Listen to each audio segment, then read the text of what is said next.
ਸਾਰੀ ਸੰਗਤ ਨੂੰ ਵਾਹਿਗੁਰੂ ਜੀ ਕਾ ਖਾਲਸਾ, ਵਾਹਿਗੁਰੂ ਜੀ ਕੀ ਫਤਿਹ। ਕੱਲ੍ਹ ਆਪਾਂ 27ਵੀਂ ਪੌੜੀ ਦੀ ਕਥਾ ਕਰ ਰਹੇ ਸੀ। ਉਹ ਅਧੂਰੀ ਰਹਿ ਗਈ ਸੀ, ਟਾਈਮ ਪੂਰਾ ਹੋ ਗਿਆ ਸੀ। ਸੰਖੇਪ ਵਿੱਚ ਉਸ ਪੌੜੀ ਦੀ ਦੁਬਾਰਾ ਕਥਾ ਕੀਤੀ ਜਾਂਦੀ ਹੈ। ਸੋ ਦਰ ਕਿਹਾ ਸੋ ਕਰ ਕਿਹਾ, ਜਿਤ ਬੈ ਸਰਬ ਸੰਭਾਲੇ। ਇੱਥੇ ਕਿਹਾ ਦਾ ਮਤਲਬ ਸੁੰਦਰ।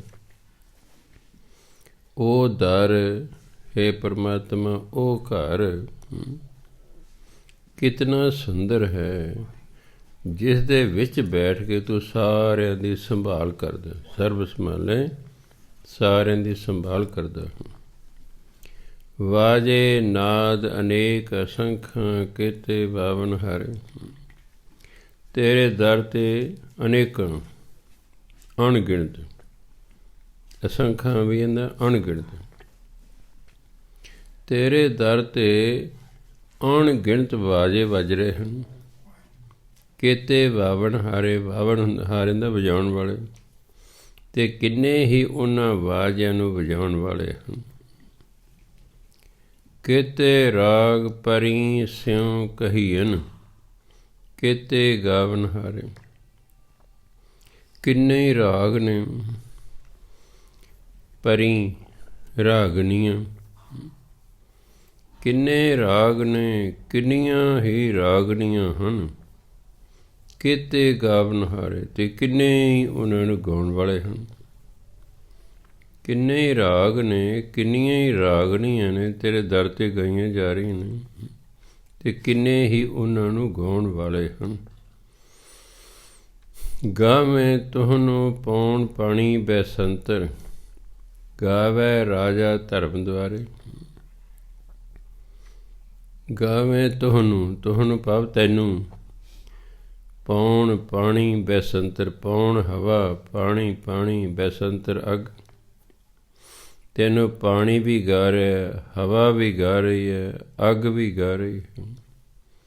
ਗਾਵੇ ਰਾਜਾ ਧਰਮ ਦੁਆਰੇ, ਅਤੇ ਤੇਰੇ ਦਰ 'ਤੇ ਖਲੋਤਾ ਧਰਮਰਾਜ ਵੀ ਤੈਨੂੰ ਗਾ ਰਿਹਾ ਹੈ।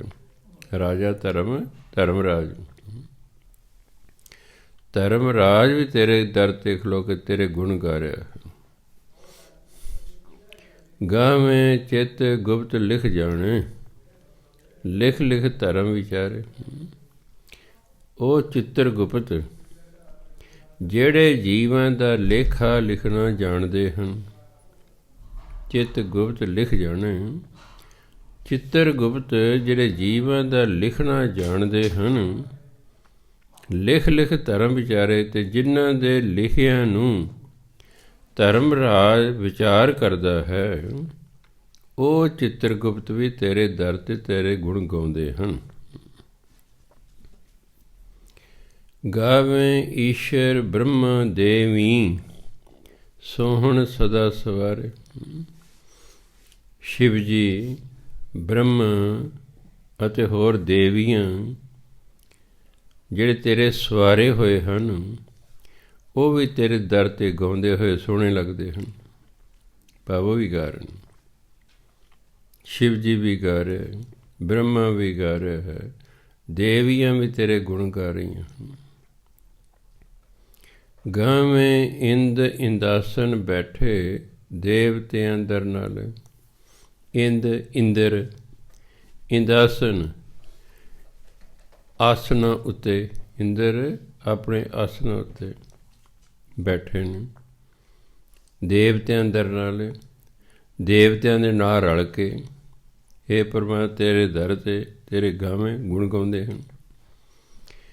ਇੰਦਰ ਹੋਰ ਦੇਵਤਿਆਂ ਨਾਲ ਰਲ ਕੇ ਤੇਰੇ ਦਰ 'ਤੇ ਬੈਠ ਕੇ ਤੇਰੇ ਗੁਣ ਗਾਉਂਦੇ ਨੇ।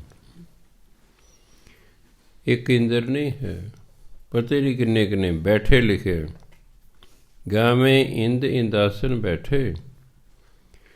ਇੰਦਰ ਵਰਗੇ ਆਪਣੇ ਆਸਨਾਂ 'ਤੇ ਬੈਠ ਕੇ ਦੇਵਤਿਆਂ ਸਮੇਤ ਤੇਰੇ ਗੁਣ ਗਾ ਰਹੇ ਹਨ। ਗਾਵੇਂ ਸਿੱਧ ਸਮਾਧੀ ਅੰਦਰ, ਗਾਵਨ ਸਾਧ ਵਿਚਾਰੇ। ਵਿਚਾਰਵਾਨ ਸਾਧੂ ਅਤੇ ਜਿਹੜੇ ਸਿੱਧ ਪੁਰਸ਼ ਨੇ ਉਹ ਸਮਾਧੀ ਲਾ ਕੇ ਤੇਰੇ ਗੁਣ ਗਾਉਂਦੇ ਹਨ। ਕਿਉਂਕਿ ਸਮਾਧੀ ਬੰਦੇ ਦੀ ਲੱਗਦੀ ਹੀ ਉਦੋਂ ਹੈ ਜਦੋਂ ਉਹ ਪਰਮਾਤਮਾ ਦੇ ਗੁਣ ਗਾਉਂਦਾ ਗਾਉਂਦਾ ਇਕਾਗਰਚਿਤ ਹੋ ਜਾਂਦਾ ਹੈ। ਇਸ ਲਈ ਜਿਹੜੇ ਸਾਧੂ ਨੇ ਉਹ ਸਮਾਧੀ ਲਾ ਕੇ ਤੇਰੇ ਗੁਣ ਗਾ ਰਹੇ ਹਨ, ਸਿੱਧ ਪੁਰਸ਼ ਵੀ। ਗਾਵਨ ਜਤੀ ਸਤੀ ਸੰਤੋਖੀ, ਗਾਵੇਂ ਵੀਰ ਕਰਾਰੇ। ਵੀਰ ਬਹਾਦਰ ਨੂੰ ਕਹਿੰਦੇ ਨੇ, ਵੀਰ ਕਰਾਰੇ ਪਾ ਬਹੁਤ ਬਹਾਦਰ। ਤੈਨੂੰ ਜਿਹੜੇ ਜਤੀ ਉੱਚੇ ਆਚਰਣ ਵਾਲੇ, ਕਿਉਂਕਿ ਬੈਡ ਕਰੈਕਟਰ ਵਾਲੇ ਤਾਂ ਲੋਕ ਗੁਣ ਹੀ ਨਹੀਂ ਗਾ ਸਕਦੇ। ਗੁਣ ਵੀ ਉਹੀ ਗਾ ਸਕਦੇ ਜਿਹਨਾਂ ਦੇ ਚਾਲ ਚੱਲਣ ਉੱਚੇ ਹੁੰਦੇ ਨੇ। ਗਾਵਨ ਜਤੀ, ਜਿਹੜੇ ਜਤੀ ਲੋਕ ਹਨ ਉੱਚੇ ਆਚਰਣ ਵਾਲੇ, ਉਹ ਤੇਰੇ ਗੁਣ ਗਾਉਂਦੇ ਨੇ। ਸਤੀ, ਜਿਹੜੇ ਸਤਵਾਦੀ ਹਨ, ਇਹ ਜਿਹੜੇ ਝੂਠੇ ਲੋਕ ਉਹ ਵੀ ਰੱਬ ਦੇ ਗੁਣ ਨਹੀਂ ਗਾ ਸਕਦੇ। ਜੋ ਸਤੀ ਨੇ, ਸਤਵਾਦੀ ਨੇ, ਉਹ ਵੀ ਤੇਰੇ ਗੁਣ ਗਾਉਂਦੇ। ਸੰਤੋਖੀ, ਜਿਨ੍ਹਾਂ ਦੇ ਅੰਦਰ ਸਬਰ ਸੰਤੋਖ ਹੈ, ਉਹ ਤੇਰੇ ਗੁਣ ਗਾਉਂਦੇ ਨੇ। ਬੇਸਬਰਾ ਨਹੀਂ ਗਾ ਸਕਦਾ। ਬੇਸਬਰਾ ਦੇ ਮੈਨੂੰ ਹੋਰ ਮਾਇਆ ਚਾਹੀਦੀ ਹੈ, ਹੋਰ ਚਾਹੀਦੀ, ਉਹ ਸਾਰਾ ਧਿਆਨ ਮਾਇਆ ਵੱਲ ਹੁੰਦਾ ਹੈ। ਉਹ ਨਹੀਂ ਪਰਮਾਤਮਾ ਦੇ ਗੁਣ ਗਾ ਸਕਦਾ। ਸੋ ਜਿਹੜੇ ਜਤੀ ਨੇ, ਉੱਚੇ ਆਚਰਣ ਵਾਲੇ ਨੇ, ਸਤੀ ਨੇ, ਸਤਵਾਦੀ ਨੇ, ਸੰਤੋਖੀ ਨੇ, ਸਬਰ ਸੰਤੋਖ ਵਾਲੇ ਨੇ, ਜਾਂ ਜਿਹੜੇ ਬਹੁਤ ਬਹਾਦਰ ਵਿਅਕਤੀ ਹਨ, ਕਹਿੰਦੇ ਉਹ ਤੇਰੇ ਗੁਣ ਗਾਉਂਦੇ ਹਨ। ਗਾਵਨ ਪੰਡਿਤ ਪੜ੍ਹਨ ਰਖੀਸਰ, ਜੁਗ ਜੁਗ ਵੇਦਾਂ ਨਾਲ। ਹਰ ਯੁੱਗ ਦੇ ਵਿੱਚ ਵੇਦਾਂ ਸਮੇਤ ਜਿਹੜੇ ਪੰਡਿਤ ਨੇ ਅਤੇ ਜਿਹੜੇ ਵੱਡੇ ਵੱਡੇ ਰਖੀਸਰ ਨੇ, ਰਿਸ਼ੀ ਮੁਨੀ ਨੇ, ਉਹ ਵੀ ਤੇਰੇ ਗੁਣ ਗਾਉਂਦੇ ਹਨ। ਇਹ ਨਹੀਂ ਕਿ ਹੁਣ ਗਾਉਂਦੇ ਨੇ, ਹਰ ਯੁੱਗ 'ਚ ਹੀ ਗਾਉਂਦੇ ਨੇ। ਗਾਵੇਂ ਮੋਹਣੀਆਂ ਮਨ ਮੋਹਣ, ਸੁਰਗਾ ਮੱਛ ਪਿਆਲੇ। ਸੁਰਗਾ ਭਾਵ ਸਵਰਗ, ਮੱਛ ਭਾਵ ਮਾਤ ਲੋਕ, ਪਿਆਲੇ ਭਾਵ ਪਤਾਲ ਲੋਕ। ਮਨ ਨੂੰ ਮੋਹ ਲੈਣ ਵਾਲੀਆਂ ਜਿਹੜੀਆਂ ਮੋਹਣੀਆਂ ਨੇ, ਭਾਵ ਸੁੰਦਰ ਇਸਤਰੀਆਂ ਨੇ, ਉਹ ਵੀ ਤੇਰੇ ਗੁਣ ਗਾਉਂਦੀਆਂ ਹਨ। ਸਵਰਗ ਲੋਕ, ਮਾਤ ਲੋਕ, ਪਾਤਾਲ ਲੋਕ ਦੇ ਜੀਵ ਤੇਰੇ ਗੁਣ ਗਾਉਂਦੇ ਨੇ। ਗਾਵਣ ਰਤਨ ਉਪਾਏ ਤੇਰੇ, 68 ਤੀਰਥ ਨਾਲੇ। ਜਿਹੜੇ ਤੈਂ ਬਹੁਤ ਯੋਗ ਵਿਅਕਤੀ ਪੈਦਾ ਕੀਤੇ ਨੇ, ਰਿਸ਼ੀ ਮੁਨੀ, ਸੰਤ, ਮਹਾਤਮਾ, ਭਗਤ, ਸਾਧੂ, ਇਹ ਰਤਨ ਨੇ। ਜਿਵੇਂ ਅਕਬਰ ਦੇ 9 ਮੰਤਰੀ ਸਨ, ਉਹ ਉਹਨਾਂ ਨੇ ਕਿਹਾ ਕਦੇ ਇਹ ਮੇਰੇ ਰਤਨ ਨੇ, ਭਾਵ ਬੜੇ ਯੋਗ ਵਿਅਕਤੀ ਨੇ। ਕਿਉਂਕਿ ਅੱਜ ਦਾ ਜਿਹੜਾ ਰਾਜਾ ਹੈ, ਇਹਦੇ ਅੰਦਰ ਹਉਮੈ ਹੈ। ਇਹ ਕਿਸੇ ਦੀ ਸਲਾਹ ਲੈਣ ਲਈ ਤਿਆਰ ਨਹੀਂ, ਇਸ ਲਈ ਕੁਚੱਜੇ ਰਾਜ ਨੇ। ਅੱਜ ਦੇ ਰਾਜ ਕਿਉਂ ਕੁਚੱਜੇ ਹੋ ਗਏ ਨੇ? ਰਾਜਾ ਨੇ ਮੰਤਰੀ ਮਿਨਿਸਟਰ ਤੇ ਰੱਖੇ ਨੇ, ਪਰ ਉਹਨਾਂ ਦੀ ਸਲਾਹ ਨਹੀਂ ਲੈਂਦੇ, ਆਪਣੀ ਮਰਜ਼ੀ ਕਰਦੇ ਨੇ। ਆਪਣੀ ਸਲਾਹ ਉਹਨਾਂ 'ਤੇ ਸਗੋਂ ਠੋਸਦੇ ਨੇ। ਇਕੱਲਾ ਬੰਦਾ ਇਕੱਲਾ ਹੀ ਹੁੰਦਾ ਹੈ। ਐਸਾ ਕੋਈ ਵਿਅਕਤੀ ਨਹੀਂ ਸੰਸਾਰ ਜਿਹੜਾ ਇਕੱਲਾ ਹੀ ਜਿਹੜਾ ਹੈ ਬੜਾ ਯੋਗ ਹੋਵੇ, ਹੋਰ ਕੋਈ ਵਰਗਾ ਯੋਗ ਹੀ ਨਾ ਹੋਵੇ। ਅਕਬਰ ਬਿਲਕੁਲ ਅਨਪੜ੍ਹ ਸੀ, ਮਹਾਰਾਜਾ ਰਣਜੀਤ ਸਿੰਘ ਬਿਲਕੁਲ ਅਨਪੜ੍ਹ ਸੀ। ਇਹ 2 ਰਾਜੇ ਬਿਲਕੁਲ ਅਨਪੜ੍ਹ ਸਨ, ਪਰ ਇਹਨਾਂ ਦੇ ਮੰਤਰੀ ਬਹੁਤ ਸਿਆਣੇ ਅਤੇ ਵਧੀਆ ਸਨ। ਉਹਨਾਂ ਦੀ ਸਲਾਹ ਨਾਲ ਇਹ ਰਾਜ ਕਰਦੇ ਰਹੇ, ਅਤੇ ਦੇਖੋ ਇਹ ਕਲਾਸ ਰਾਜ ਕਰ ਗਏ। ਜਿਨ੍ਹਾਂ ਰਾਜ ਨੇ ਆਪਣੀ ਮਰਜ਼ੀ ਕੀਤੀ, ਸਲਾਹ ਨਹੀਂ ਲਈ, ਸਗੋਂ ਮੰਤਰੀਆਂ ਦੇ ਆਪਣੀ ਮਰਜ਼ੀ ਠੋਸੀ, ਉਹਨਾਂ ਦੇ ਰਾਜ ਕਾਮਯਾਬ ਨਹੀਂ ਹੋਏ। ਉਹ ਕਾਮਯਾਬ ਨਹੀਂ ਹੋਏ। ਹੁਣ ਮਹਾਰਾਜਾ ਰਣਜੀਤ ਸਿੰਘ ਦਾ ਵਿਦੇਸ਼ ਮੰਤਰੀ ਸੀ ਫਕੀਰ ਅਜ਼ੀਜ਼ੁਦੀਨ ਮੁਸਲਮਾਨ। 1805 ਈਸਵੀ ਦੀ ਜਦੋਂ ਸੰਧੀ ਹੋਈ, ਅੰਗਰੇਜ਼ਾਂ ਅਤੇ ਮਹਾਰਾਜਾ ਰਣਜੀਤ ਸਿੰਘ ਦੇ ਵਿਚਾਲੇ, ਵੀ ਜਿਹੜਾ ਸਤਲੁਜ ਦਰਿਆ ਹੈ ਇਹ ਹੱਦ ਹੋਵੇਗਾ। ਸਤਲੁਜ ਦਰਿਆ ਤੋਂ ਪਰਾ ਰਣਜੀਤ ਸਿੰਘ ਜਿੱਥੋਂ ਤੱਕ ਮਰਜ਼ੀ ਰਾਜ ਕਰ ਲੈ। ਸਤਲੁਜ ਦਰਿਆ ਤੋਂ ਉਹਨਾਂ ਅੰਗਰੇਜ਼ ਰਾਜ ਕਰਨਗੇ, ਨਾ ਅੰਗਰੇਜ਼ ਦਰਿਆ ਤੋਂ ਪਰਾਂ ਜਾਣਗੇ ਅਤੇ ਨਾ ਮਹਾਰਾਜਾ ਰਣਜੀਤ ਸਿੰਘ ਦਰਿਆ ਤੁਰਾ ਆਵੇਗਾ। ਸੋ ਉਹ ਜਦੋਂ ਹੋ ਗਈ ਸੰਧੀ, ਜਿਹੜਾ ਆਇਆ ਸੀ ਅੰਗਰੇਜ਼, ਉਹ ਫਕੀਰ ਅਜ਼ੀਜ਼ੁਦੀਨ ਨੂੰ ਪੁੱਛਦਾ ਵੀ ਮੈਨੂੰ ਪਤਾ ਲੱਗਾ ਜਿਹੜਾ ਤੁਹਾਡਾ ਰਾਜਾ ਹੈ ਵੀ ਉਹਨੂੰ ਇੱਕ ਅੱਖ ਤੋਂ ਦਿਸਦਾ ਨਹੀਂ ਹੈ। ਵੀ ਕਿਹੜੀ ਅੱਖ ਤੋਂ ਨਹੀਂ ਦਿਸਦਾ? ਸਾਡੇ ਵਰਗਿਆਂ ਦਾ ਫੜਦਾ ਤੇ ਫਲਾਣੀ ਤੋਂ ਨਹੀਂ ਦਿਸਦਾ।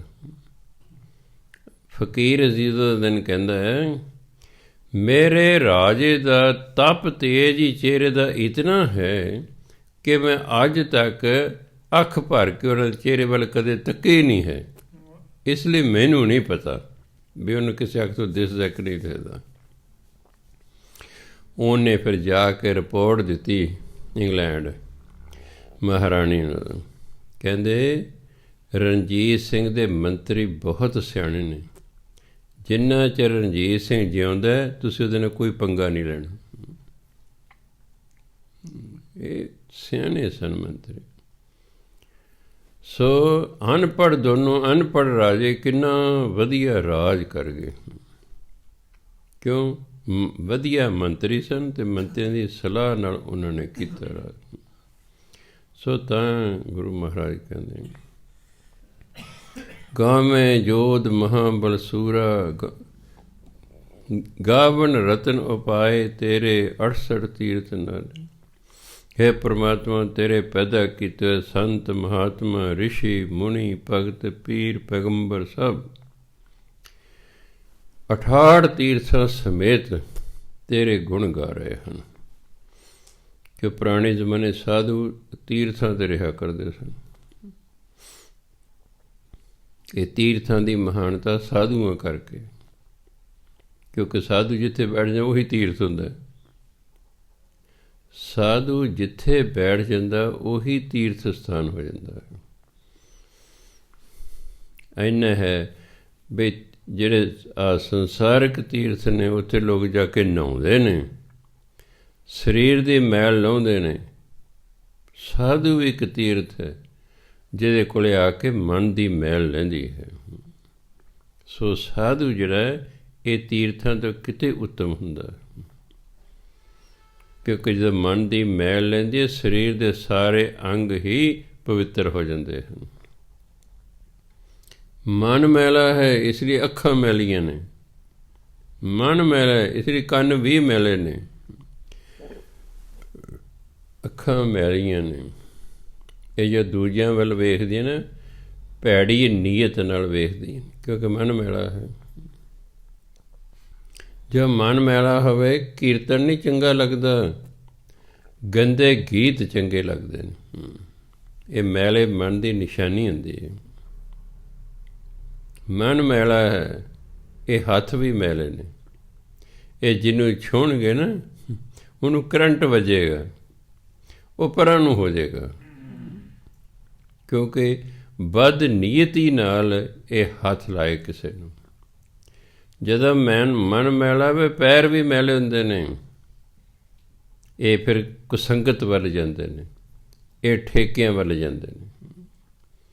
ਸੋ ਤੀਰਥਾਂ ਦਾ ਕੰਮ ਹੈ ਮਨੁੱਖ ਨੂੰ ਪਵਿੱਤਰ ਕਰਨਾ, ਪਰ ਇਹ ਤੀਰਥ ਬਾਹਰੋਂ ਮਨੁੱਖ ਨੂੰ ਪਵਿੱਤਰ ਕਰਦੇ ਨੇ। ਜਿਹੜੇ ਰਤਨ ਨੇ ਨਾ ਗੁਰੂ ਪਰਮਾਤਮਾ ਦੇ ਸਾਧੂ, ਉਹ ਤਾਂ ਅੰਦਰੋਂ ਵੀ ਸਾਫ਼ ਕਰ ਦਿੰਦੇ ਹਨ।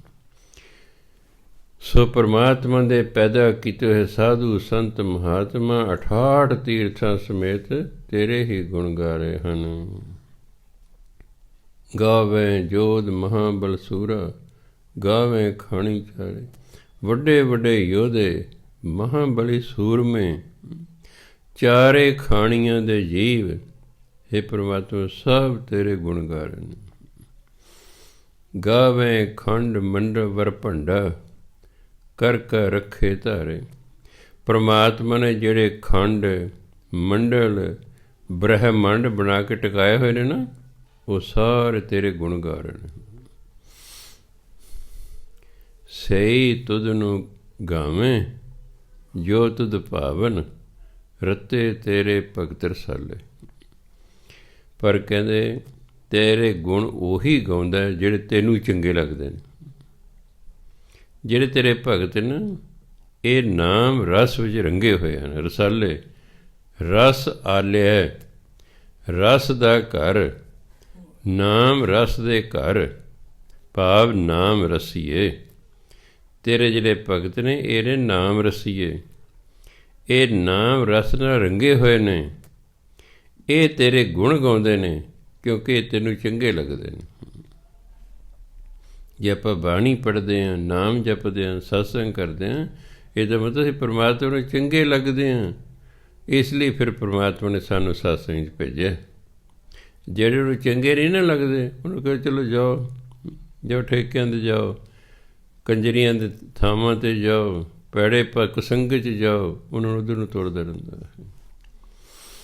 ਇੱਥੋਂ ਅੰਦਾਜ਼ਾ ਲਾ ਲਿਆ ਕਰੇ ਮਤਲਬ ਪਰਮਾਤਮਾ ਦੀ ਸਾਡੇ 'ਤੇ ਕਿਰਪਾ ਹੈ, ਉਹਦੀ ਸਾਡੇ 'ਤੇ ਖੁਸ਼ੀ ਹੈ, ਤਾਂ ਉਹਨੇ ਸਾਨੂੰ ਸਤਸੰਗ 'ਚ ਭੇਜਿਆ।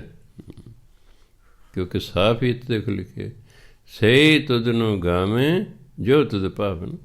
ਹੇ ਪਰਮਾਤਮਾ ਜਿਹੜੇ ਤੈਨੂੰ ਭਾਉਂਦੇ ਨੇ ਉਹੀ ਤੇਰੇ ਗੁਣ ਗਾਉਂਦੇ ਨੇ। ਅਤੇ ਤੈਨੂੰ ਕਿਹੜੇ ਭਾਉਂਦੇ ਨੇ? ਤੇਰੇ ਭਗਤ, ਕਿਉਂਕਿ ਨਾਮ ਰਸ ਵਿੱਚ ਉਹ ਰੰਗੇ ਹੋਏ ਹਨ।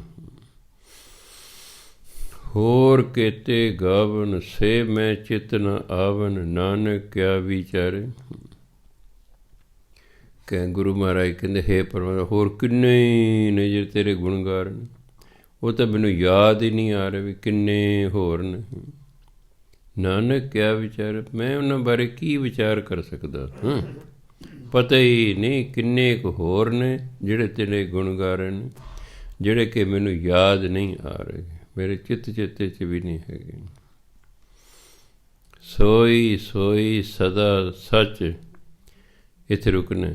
ਸਾਹਿਬ ਸੱਚ ਸਾਚੀ ਨਾਈ, ਪਰਮਾਤਮਾ ਸਦਾ ਰਹਿਣ ਵਾਲਾ ਹੈ। ਸੋਈ ਸੋਈ ਸਦਾ ਸੱਚ, ਪਰਮਾਤਮਾ ਹੀ ਸਦਾ ਰਹਿਣ ਵਾਲਾ ਹੈ, ਬਾਕੀ ਤਾਂ ਕਿਸੇ ਸਦਾ ਰਹਿਣੇ ਨਹੀਂ ਹੈ। ਅਸੀਂ ਤਾਂ ਆਏ ਅਤੇ ਗਏ, ਰਾਮ ਗਇਓ ਰਾਵਣ ਗਇਓ, ਚੰਗਾ ਵੀ ਤਾਂ ਚਲੇ ਗਿਆ, ਮੰਦਾ ਵੀ ਚਲੇ ਗਿਆ। ਸਦਾ ਰਹਿਣਾ ਤੇ ਸਿਰਫ ਪਰਮਾਤਮਾ ਨੇ ਰਹਿਣਾ ਹੈ। ਸੋਈ ਸੋਈ ਸਦਾ ਸੱਚ, ਸਾਹਿਬ ਸੱਚ, ਉਹ ਸਦਾ ਰਹਿਣ ਵਾਲਾ ਸਾਹਿਬ ਹੈ। ਇਹ ਨਹੀਂ ਕਿ ਅੱਜ ਸਾਹਿਬ ਹੈ ਅਤੇ ਕੱਲ੍ਹ ਨੂੰ ਨਹੀਂ ਹੈ, ਉਹ ਤਾਂ ਸਦਾ ਰਹਿਣ ਵਾਲਾ ਮਾਲਕ ਹੈ। ਸਾਚੀ ਨਾਈ, ਨਾਈ ਹੁੰਦਾ ਵਡਿਆਈ, ਇਸ ਲਈ ਅੱਗੇ ਸਾਚੀ ਲੱਗਾ। ਸਾਚੀ ਲੱਗਾ, ਇਹ ਤਾਂ ਸਾਫ਼ ਜ਼ਾਹਰ ਹੈ ਕਿ ਅਗਲਾ ਜਿਹੜਾ ਸ਼ਬਦ ਇਸਤਰੀ ਲਿੰਗ ਹੈ, ਨਹੀਂ ਤਾਂ ਹੁੰਦਾ ਸਾਚਾ। ਜੇ ਨਾਮ ਇਹਦਾ ਅਰਥ ਹੁੰਦਾ ਫਿਰ ਹੁੰਦਾ ਸਾਚਾ। ਇਹ ਤਿੰਨ ਸਰੂਪ ਨੇ ਗੁਰਬਾਣੀ 'ਚ ਨਾਈ ਦੇ। ਪੂਰਾ ਸਰੂਪ ਹੈ ਅਸ਼ਨਾਈ, ਜਿਹਨੂੰ ਆੜਾ ਸੱਸਾ ਕਰਕੇ ਲਿਆ ਅਸਨਾਈ, ਜਿਹਨੂੰ ਲੋਕ ਪੜ੍ਹਦੇ ਨੇ। ਇਹ ਫਾਰਸੀ ਦਾ ਸ਼ਬਦ ਹੈ। ਪੂਰਾ ਸ਼ਬਦ ਹੈ ਅਸ਼ਨਾਈ, ਉਸ ਤੋਂ ਛੋਟਾ ਬਣਿਆ ਸਨਾਈ, ਉਸ ਤੋਂ ਛੋਟਾ ਬਣਿਆ ਨਾਈ, ਅਤੇ ਤਿੰਨਾਂ ਦਾ ਅਰਥ ਹੈ ਵਡਿਆਈ। ਤਿੰਨਾਂ ਦਾ ਅਰਥ ਹੈ ਵਡਿਆਈ। ਜਿਵੇਂ ਅਸਨੇਹ, ਸਨੇਹ, ਨੇ, ਤਿੰਨ ਸਰੂਪ ਨੇ। ਅਸਨੇਹ ਮੈਨੇ ਵੀ ਪਿਆਰ, ਸਨੇਹ ਮੈਨੇ ਵੀ ਪਿਆਰ, ਅਤੇ ਨੇਹ ਮੈਨੇ ਵੀ ਪਿਆਰ। ਸਿਰਫ ਇੰਨੇ। ਅਸਨੇਹ ਵੱਡਾ ਰੂਪ ਹੈ, ਸਨੇਹ ਥੋੜ੍ਹੇ ਸਪੈਲਿੰਗ ਨੇ, ਨੇਹ ਉਦੋਂ ਘੱਟ ਨੇ। ਮੀਨਿੰਗ ਤਿੰਨਾਂ ਦਾ ਪਿਆਰ ਹੈ। ਇਸੇ ਤਰ੍ਹਾਂ ਨਾਈ, ਸਨਾਈ, ਸਨਾਈ ਅੱਧਾ ਸਸਾ ਨੰਨੇ ਨੇ ਕਰਨਾ, ਈਡਨ ਪਿਆਰੀ ਹਿੰਦੀ ਲਿਖਿਆ ਸਨਾਈ, ਪਾ ਵਡਿਆਈ। ਅਤੇ ਪੂਰਾ ਜਿਹੜਾ ਅਸ਼ਨਾਈ ਹੈ ਉਹ ਫਾਰਸੀ ਦਾ ਸ਼ਬਦ ਹੈ, ਅਤੇ ਉਹ ਸੱਸੇ ਦੇ ਪੈਰ 'ਚ ਬਿੰਦੀ ਲਾ ਕੇ ਬੋਲਣਾ ਅਸ਼ਨਾਈ। ਅਸ਼ਨਾਈ, ਸਨਾਈ, ਨਾਈ, ਵਡਿਆਈ।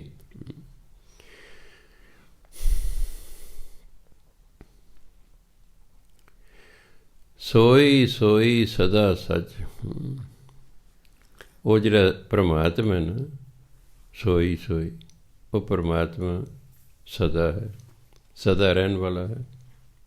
ਸਾਹਿਬ ਸੱਚ ਹੈ, ਉਹ ਸਦਾ ਰਹਿਣ ਵਾਲਾ ਸਾਹਿਬ ਹੈ। ਸਾਚੀ ਨੇ ਨਾਈ, ਉਹਦੀ ਵਡਿਆਈ ਵੀ ਸਦਾ ਰਹਿਣ ਵਾਲੀ ਹੈ। ਇਹ ਨਹੀਂ ਕਿ ਅੱਜ ਪਰਮਾਤਮਾ ਦੀ ਵਡਿਆਈ ਹੋ ਗਈ ਅਤੇ ਕੱਲ੍ਹ ਨੂੰ ਨਿੰਦਾ ਸ਼ੁਰੂ ਹੋ ਜਾਏ, ਨਹੀਂ। ਉਹ ਤਾਂ ਵਡਿਆਈ ਹੋਈ ਹੋਣੀ ਜਦੋਂ ਹੋਣੀ ਹੈ। ਭੀ, ਹੋਸੀ, ਇਹ ਤਿੰਨ ਸ਼ਬਦ ਨੇ। ਹੈ ਪਰਮਾਤਮਾ ਹੁਣ ਵੀ ਹੈ। ਭੀ ਦਾ ਮਤਲਬ ਸੀ, ਪਰਮਾਤਮਾ ਪਹਿਲਾਂ ਵੀ ਸੀ, ਹੋ ਸੀ, ਹੋਵੇਗਾ ਵੀ। ਪਰਮਾਤਮਾ ਹੁਣ ਵੀ ਹੈ, ਪਹਿਲਾਂ ਵੀ ਸੀ, ਅੱਗੇ ਵੀ ਹੋਵੇਗਾ। ਜਾਏ ਪੈਦਾ ਹੁਣ ਹੁੰਦਾ, ਜਾਸੀ ਮਰਨਾ ਹੁੰਦਾ, ਜਾਣਾ। ਪਰਮਾਤਮਾ ਹੁਣ ਵੀ ਹੈ, ਪਹਿਲਾਂ ਵੀ ਸੀ, ਅੱਗੇ ਵੀ ਹੋਵੇਗਾ। ਉਹ ਨਾ ਜੰਮਦਾ ਨਾ ਮਰਦਾ। ਜੇ ਵਿੱਚ ਨਾ ਸ਼ਬਦ ਹੈ ਨਾ, ਇਹ ਦੇਲੀ ਦੀਪਕ ਹੈ। ਇਹ ਜਾਏ ਨਾਲ ਵੀ ਲੱਗਦਾ ਅਤੇ ਜਾਸੀ ਨਾਲ ਵੀ ਲੱਗਦਾ। ਨਾ ਜਾਏ ਉਹ ਜੰਮਦਾ ਨਹੀਂ ਹੈ, ਨਾ ਜਾਸੀ ਉਹ ਮਰਦਾ ਨਹੀਂ ਹੈ। ਉਹ ਸਦਾ ਰਹਿਣ ਵਾਲਾ ਨਾ, ਪਰ ਸੱਚਾ ਜੋ ਹੈ ਨ। ਇਹ ਨੰਨਾ ਜਿਹੜਾ ਹੈ, ਇਹਦੇ ਦੋ ਉਚਾਰਨ ਨੇ। ਜੇ ਬੋਲ ਗਏ ਨ, ਇਹ ਹਿੰਦੀ ਦਾ, ਜਿਹਦਾ ਅਰਥ ਹੈ ਨਾ। ਜੇ ਬੋਲੋਗੇ ਨਾ, ਨੰਨੇ ਕੰਨਾਂ ਲਾ ਕੇ ਬੋਲੋਗੇ, ਫਿਰ ਫਾਰਸੀ ਦਾ ਹੈ। ਜੇ ਬੋਲੇ ਨ, ਇਹ ਹੋ ਗਿਆ ਹਿੰਦੀ, ਨਾ ਇਹ ਹੋ ਗਿਆ ਫਾਰਸੀ। ਅਰਥ ਦੋਨਾਂ ਦਾ ਇੱਕੋ ਹੀ ਹੈ।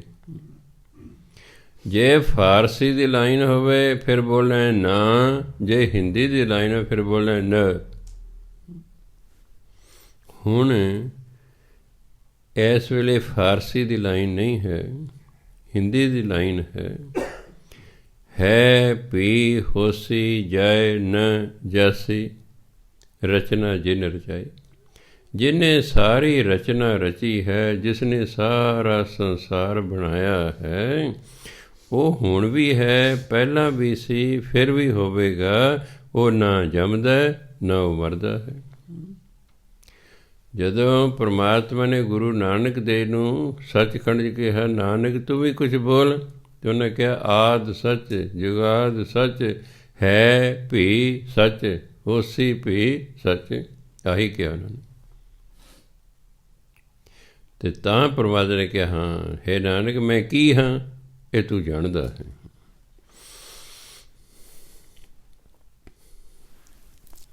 ਰੰਗੀ ਰੰਗੀ ਭਾਂਤੀ ਕਰ ਕਰ, ਕਰ ਕਰ ਤੇ ਰੁਕਣਾ। ਰੰਗੀ ਰੰਗੀ ਭਾਂਤੀ ਕਰ ਕਰ, ਜਿਨ ਸੀ ਮਾਇਆ ਜਿਨ ਉਪਾਈ।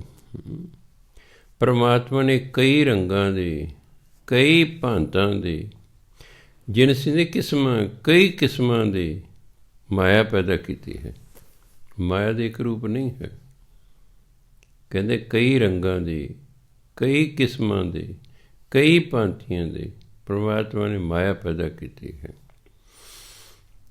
ਪਰਮਾਤਮਾ ਨੂੰ ਛੱਡ ਕੇ ਬਾਕੀ ਜੋ ਕੁਛ ਵੀ ਹੈ ਧਰਮ ਅਨੁਸਾਰ ਉਹ ਮਾਇਆ ਹੈ।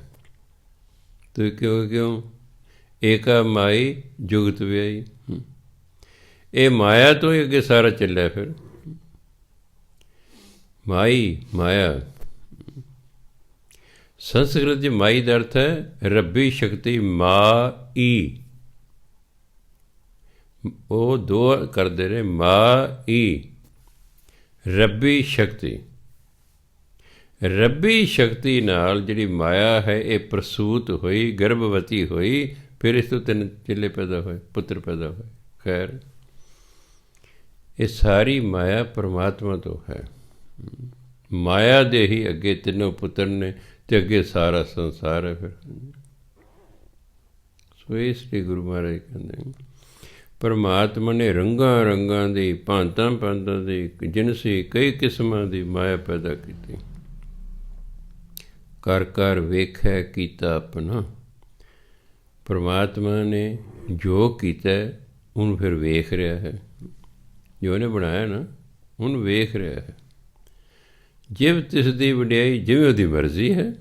ਇੱਥੇ ਵਡਿਆਈ ਤੋਂ ਮਰਜ਼ੀ, ਜਿਵੇਂ ਪਰਮਾਤਮਾ ਦੀ ਮਰਜ਼ੀ ਹੈ ਉਹ ਆਪਣੀਆਂ ਬਣਾਈਆਂ ਹੋਈਆਂ ਚੀਜ਼ਾਂ ਨੂੰ ਵੇਖ ਰਿਹਾ ਹੈ। ਜੋ ਤਿਸ ਭਾਵੈ ਸੋਈ ਕਰਸੀ। ਜੋ ਉਹਨੂੰ ਚੰਗਾ ਲੱਗਦਾ ਉਹੀ ਕਰੇਗਾ। ਕਰਸੀ ਬਾਲਪੁਰੀ ਸ਼ਬਦ ਹੈ, ਕਰੇਗਾ। ਜਾਸੀ ਜਾਏਗਾ। ਜੋ ਤਿਸ ਭਾਵੈ ਸੋਈ ਕਰਸੀ। ਜੋ ਪਰਮਾਤਮਾ ਨੂੰ ਭਾਉਂਦਾ ਉਹੀ ਪਰਮਾਤਮਾ ਕਰਦਾ। ਹੁਕਮ ਨਾ ਕਰਨਾ ਜਾਈ। ਉਹਨੂੰ ਕੋਈ ਹੁਕਮ ਨਹੀਂ ਦੇ ਸਕਦਾ ਤੂੰ ਐਂ ਕਰ, ਐ ਨਾ ਕਰ। ਉਹਨੂੰ ਕੋਈ ਹੁਕਮ ਨਹੀਂ ਦੇ ਸਕਦਾ।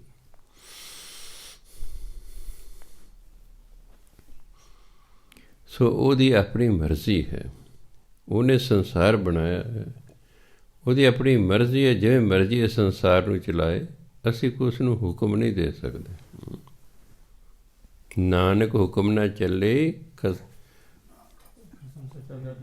ਹਾਂ, ਪਰਮਾਤਮਾ ਅੱਗੇ ਤਾਂ ਬੇਨਤੀ ਹੋ ਜਾਏ, ਅਰਦਾਸ ਹੋ ਸਕਦੀ, ਉਹਦੇ ਅੱਗੇ ਹੁਕਮ ਨਹੀਂ ਚੱਲ ਸਕਦਾ। ਕਹੀ ਬਣੇ ਅਰਦਾਸ, ਉਹਦੇ ਅੱਗੇ ਅਰਦਾਸ ਹੀ ਠੀਕ ਹੁੰਦੀ। ਸੋ ਉਹਦੇ ਅੱਗੇ ਹੁਕਮ ਨਹੀਂ ਚੱਲਦਾ। ਸੋ ਜਿਵੇਂ ਉਹਦੀ ਮਰਜ਼ੀ ਹੈ ਉਵੇਂ ਉਹ ਸੰਸਾਰ ਨੂੰ ਚਲਾਉਂਦਾ ਹੈ, ਉਸ 'ਤੇ ਕੋਈ ਹੁਕਮ ਨਹੀਂ ਕੀਤਾ ਜਾ ਸਕਦਾ। ਸੋ ਪਾਤਸ਼ਾਹ ਸ਼ਾਹਾਂ ਪਾਤ ਸਾਹਿਬ।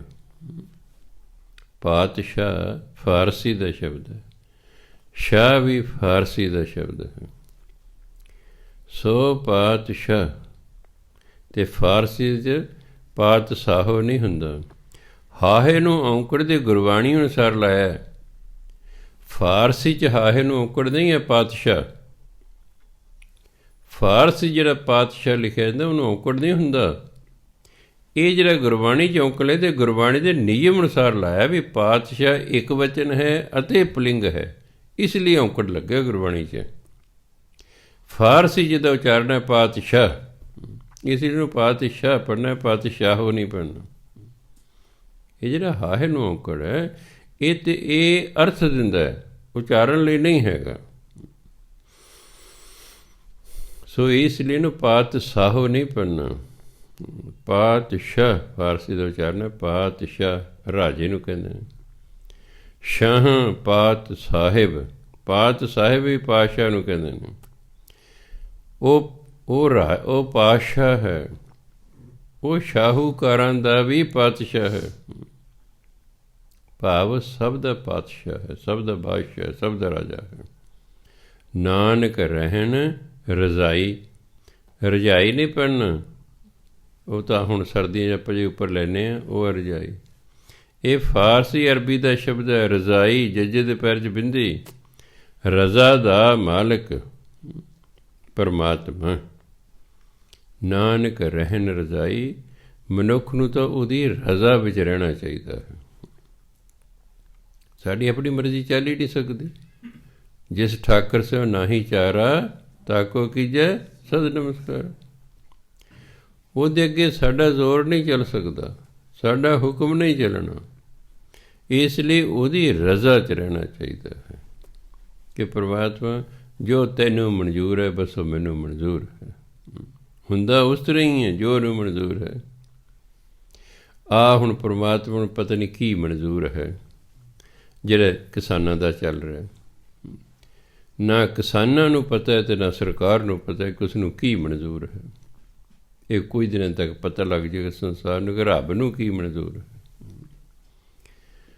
ਸੋ ਇਸ ਲਈ ਉਹੀ ਹੋਣਾ ਹੁੰਦਾ ਜੋ ਪਰਮਾਤਮਾ ਨੂੰ ਮਨਜ਼ੂਰ ਹੁੰਦਾ ਹੈ। ਸੋ ਸਾਡਾ ਫਰਜ਼ ਬਣਦਾ, ਕਹਿੰਦੇ ਅਸੀਂ ਉਹਦੀ ਰਜ਼ਾ 'ਚ ਰਹੀਏ, ਉਹਦੇ ਹੁਕਮ 'ਚ ਰਹੀਏ। ਸਾਡਾ ਕੰਮ ਹੈ ਸ਼ੁਭ ਕਰਮ ਕਰਨਾ, ਨਾਮ ਜਪੀ ਜਾਣਾ, ਬਸ। ਬਾਕੀ ਜੋ ਹੋ ਰਿਹਾ ਹੈ ਉਹ ਪਰਮਾਤਮਾ ਕਰ ਰਿਹਾ ਹੈ। ਸਾਡੇ ਤਾਂ ਬਸ ਚਾਹੀਏ ਭਾਈ ਸ਼ੁਭ ਕਰਮ ਕਰੀ ਚਲੋ, ਨਾਮ ਜਪੀ ਜਾਓ। ਜਦੋਂ ਬ੍ਰਹਮ ਗਿਆਨ ਹੋ ਜਾਏਗਾ ਫਿਰ ਹੋਏਗਾ ਸ਼ੁਭ ਕਰਮ ਵੀ ਉਹ ਕਰਵਾ ਰਿਹਾ। ਅਸੀਂ ਕੌਣ ਹੈ ਸ਼ੁਭ ਕਰਮ ਕਰਨ ਵਾਲੇ? ਨਾਮ ਵੀ ਉਹੀ ਜਪਾ ਰਿਹਾ, ਅਸੀਂ ਕੌਣ ਹੈ ਨਾਮ ਜਪਣ ਵਾਲੇ? ਇਹ ਬ੍ਰਹਮ ਗਿਆਨ ਦੀਆਂ ਬਾਤਾਂ ਨੇ। ਅਜੇ ਸਾਨੂੰ ਹੁਕਮ ਹੈ, ਅਜੇ ਹੁਕਮ ਹੈ ਮਿਹਨਤ ਮੇਰੀ ਰਹਿਮਤ ਤੇਰੀ। ਇਹ ਸਾਡੀ ਅਵਸਥਾ ਹੈ। ਜਦੋਂ ਬ੍ਰਹਮ ਗਿਆਨ ਹੋ ਜਾਏਗਾ ਫਿਰ ਬ੍ਰਹਮ ਗਿਆਨੀ ਕਿ ਮਿਹਨਤ ਵੀ ਤੇਰੀ, ਰਹਿਮਤ ਵੀ ਤੇਰੀ। ਮੈਂ ਕੌਣ ਸੀ ਮਿਹਨਤ ਕਰਨ ਵਾਲਾ? ਇਹ ਤਾਂ ਤੂੰ ਕਰਵਾਈਏ। ਮੈਂ ਕੌਣ ਸੀ ਨਾਮ ਜਪਣ ਵਾਲਾ? ਇਹ ਤਾਂ ਤੂੰ ਮੇਰੇ ਅੰਦਰ ਯੋਗਤਾ ਪੈਦਾ ਕੀਤੀ, ਮੈਂ ਨਾਮ ਜਪੇ। ਮੈਂ ਕੌਣ ਹੈ ਕਥਾ ਕਰਨ ਵਾਲਾ? ਤੂੰ ਯੋਗਤਾ ਪੈਦਾ ਕੀਤੀ ਤਾਂ ਕਰ ਰਿਹਾ। ਜੇ ਵੇਲੇ ਸਿਰ ਹੀ ਸੋਝੀ ਆ ਜੇ ਫਿਰ ਬੰਦਾ ਹਉਮੈ ਨਹੀਂ ਕਰਦਾ, ਭਾਵੇਂ ਲੋਕ ਕਹਿ ਕੇ ਵਡਿਆਈ ਕਰਨ, ਬਾਬੇ ਤੁਹਾਡੀ ਕਥਾ ਬੜੀ ਵਧੀਆ ਸੀ। ਅਤੇ ਜੇ ਗਿਆਨ ਹੈ ਕਿ ਇਹ ਜੇ ਵਧੀ ਕਥਾ ਅੱਜ ਹੋਈ ਹੈ ਅਤੇ ਦਾਤੇ ਦੀ ਕਿਰਪਾ ਹੋਈ ਹੈ। ਉਹਦੀ ਕਿਰਪਾ ਤੋਂ ਬਿਨਾਂ ਤੁਸੀਂ ਬੋਲ ਹੀ ਨਹੀਂ ਸਕਦੇ। ਉਹ ਚਾਹੇ ਤਾਂ ਗੂੰਗਾ ਕਰ ਸਕਦਾ, ਉਹਨੂੰ ਕੀ ਦੇਰ ਲੱਗਣੀ ਹੈ? ਮੰਨ ਲਓ ਮੈਂ ਉਤਰ ਰਿਹਾ, ਪੌੜੀ ਤੋਂ ਡਿੱਗ ਪਈ ਨਾ ਹੇਠਾਂ, ਐਸੀ ਸੱਟ ਵੱਜਦੀ ਹੈ मैं गूंगा हो जाना तो क्या करेगा बंदा? भाई क्या कर लेगा? जे बोल रहे हैं तो ਉਹਦੀ ਕਿਰਪਾ है, सुन रहे हैं ਉਹਦੀ ਕਿਰਪਾ है। किन्ने मेरे को विचारे आउंदे ने जी, साडा बच्चा 5 साल ਦਾ ਹੋ ਗਿਆ जी, बोलन नहीं लगा जी अजे, साडे बच्चे ਨੂੰ सुनदा नहीं है जी। ਹੁਣ ਪਤਾ ਨਹੀਂ ਕਦੋਂ परमात्मा ਉਹਨਾਂ ਦੀ ਕਿਰਪਾ ਕਰੇਗਾ। ਸੋ ਇਹ ਤਾਂ ਉਹਦੀ ਕਿਰਪਾ ਹੈ। ਜਿਹਦੇ ਫਿਰ ਕੇ ਕਹਾ ਵਿਸ਼ਨ ਪਦ ਗਾਵੇ ਗੁੰਗ, ਗੂੰਗਾ ਬੰਦਾ ਕਿਵੇਂ ਗੀਤ ਗਾ ਲੇਗਾ? ਵੀ ਉਹਦੀ ਕਿਰਪਾ ਹੁੰਦੀ ਹੈ। ਇਸ ਲਈ ਉਹਦੀ ਰਜ਼ਾ ਵਿੱਚ ਰਹਿਣਾ ਚਾਹੀਦਾ ਹੈ। ਨਾਨਕ ਰਹਿਣ ਰਜ਼ਾਈ, ਉਹਦੀ ਰਜ਼ਾ ਵਿੱਚ ਰਹਿਣਾ ਚਾਹੀਦਾ। ਉਹ ਪਾਤਸ਼ਾਹ ਹੈ, ਉਹ ਸ਼ਾਹਾਂ ਦਾ ਵੀ ਪਾਤ ਸਾਹਿਬ ਹੈ। ਪਾਤ ਸਾਹਿਬ ਦਾ ਅਰਥ ਵੀ ਪਾਤਸ਼ਾਹ ਹੀ ਹੈ। ਅੱਗੇ ਕਹਿੰਦੇ ਮੁੰਦਾਂ, ਪੂਰਾ ਸ਼ਬਦ ਹੈ ਮੁੰਦਰਾਂ। ਮੁੰਦਰਾਂ ਤੋਂ ਛੋਟਾ ਬਣਾਇਆ ਮੁੰਦਾਂ। ਕਿਸੇ ਜੋਗੀ ਨਾਲ ਗੱਲਬਾਤ ਕਰਨ, ਕਿਉਂਕਿ ਜੋਗੀਆਂ ਕੋਲੇ ਵੀ ਜਾਂਦੇ ਸਨ। ਗੁਰੂ ਮਹਾਰਾਜ ਹਰ ਪ੍ਰਕਾਰ ਦੇ ਲੋਕਾਂ ਕੋਲੇ ਗਏ।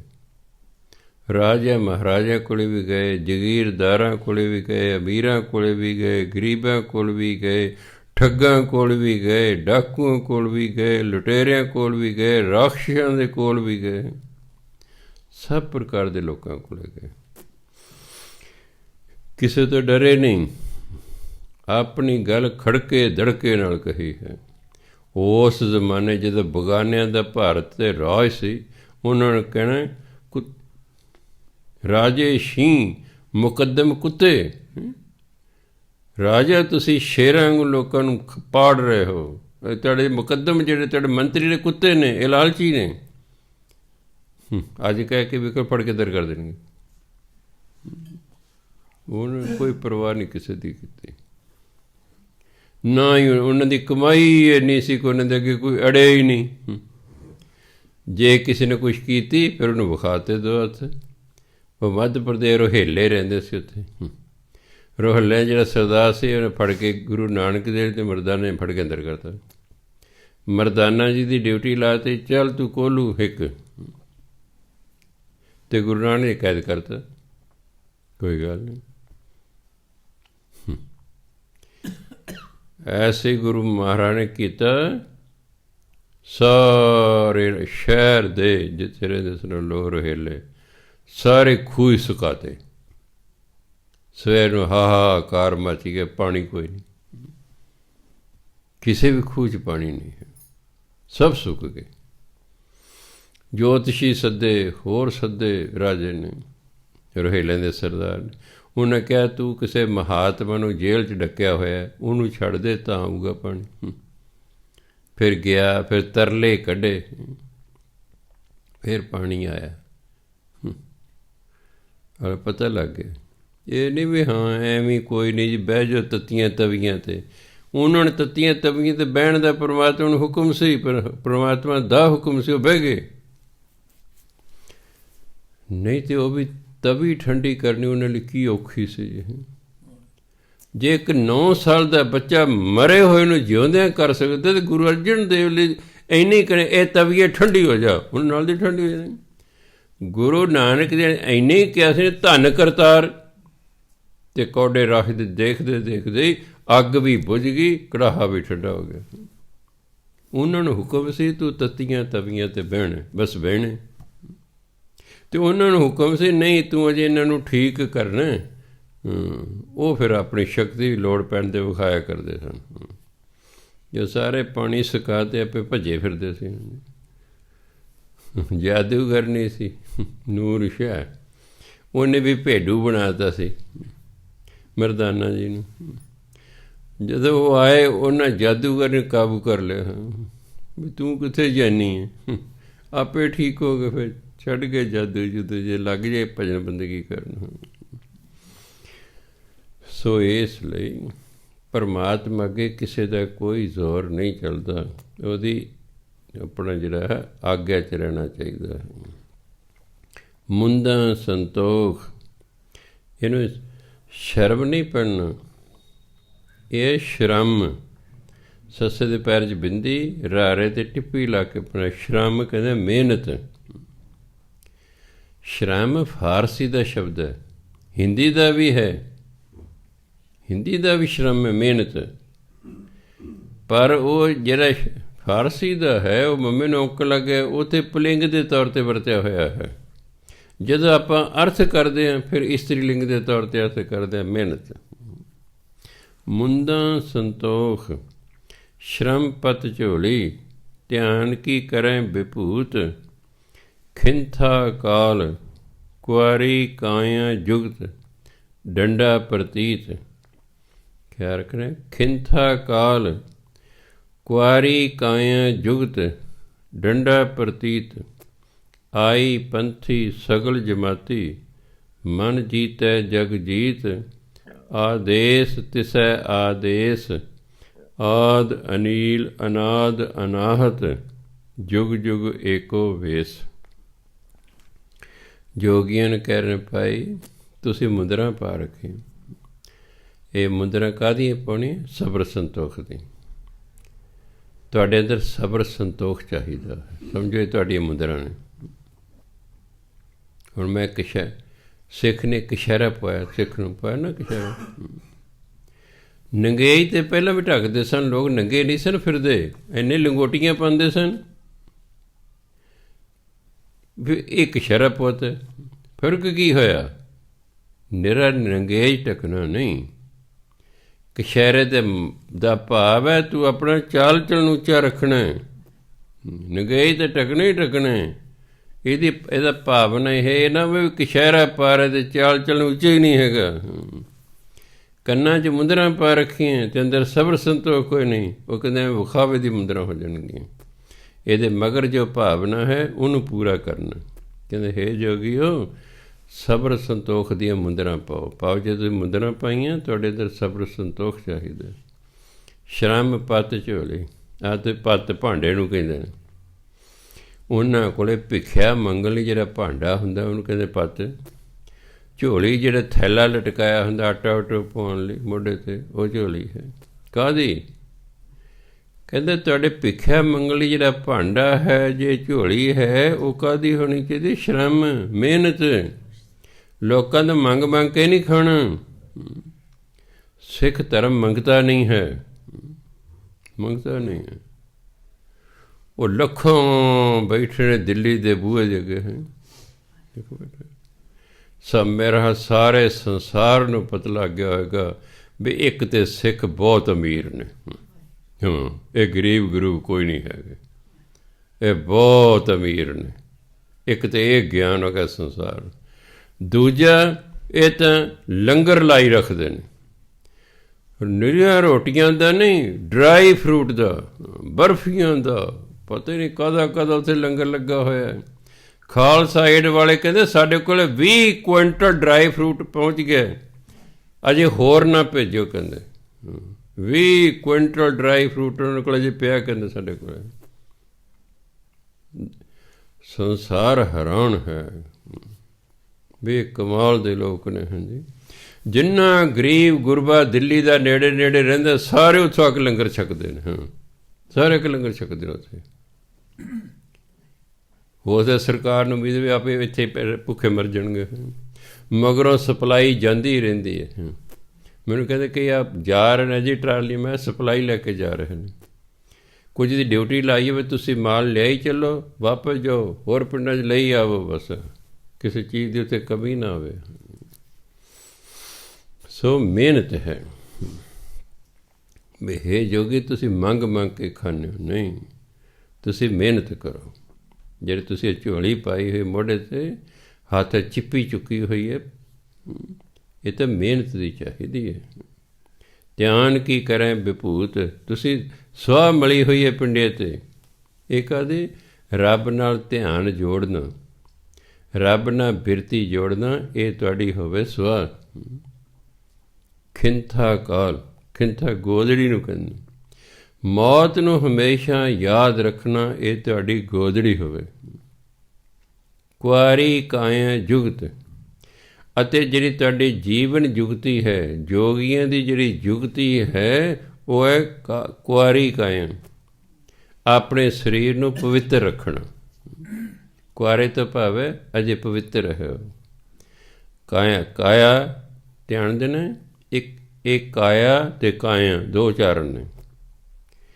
ਕਾਇਆ ਬੋਲੋਗੇ ਹਿੰਦੀ ਦਾ, ਕਾਇਆ ਬੋਲੋਗੇ ਪੰਜਾਬੀ ਦਾ।